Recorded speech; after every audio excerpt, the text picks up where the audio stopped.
We're learning more about what led police to the suspected serial killer charged in Long Island's Gilgo Beach murders more than a decade ago.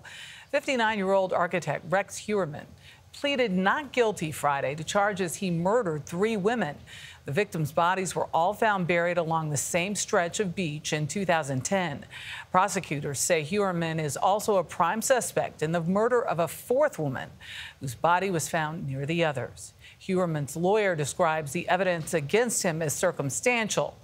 Meg Oliver has the story.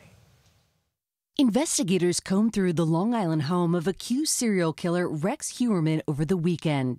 To think this guy was roaming around our community for so long is truly frightening. He was arrested outside of his Manhattan office Thursday.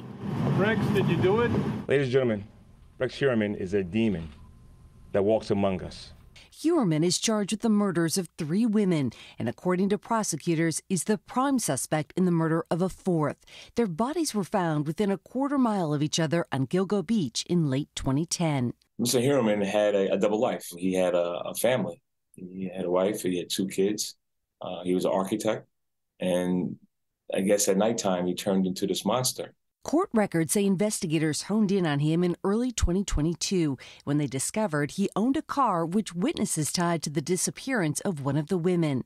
They also found data from 7 burner phones he purchased, some of which he allegedly used to contact the victims who were believed to be sex workers. Police also uncovered over 200 internet searches pertaining to the Gilgo Beach investigation. They eventually obtained Heuermann's DNA earlier this year from a pizza crust he discarded in Midtown Manhattan. Prosecutors say they match it to hair found on one of the victims. We still have a lot of outstanding victims out there from the Gilgo Beach area that we still want to investigate. We are not excluding him from being a part of those murders as well. In addition to the 4 murders Heuermann is suspected of, the remains of 7 other people, including 5 women, were found in and around Gilgo Beach between 2010 and 2011. John Ray is a lawyer for 2 of those families. They're hopeful, of course, and optimistic at this point because of what's happened recently now.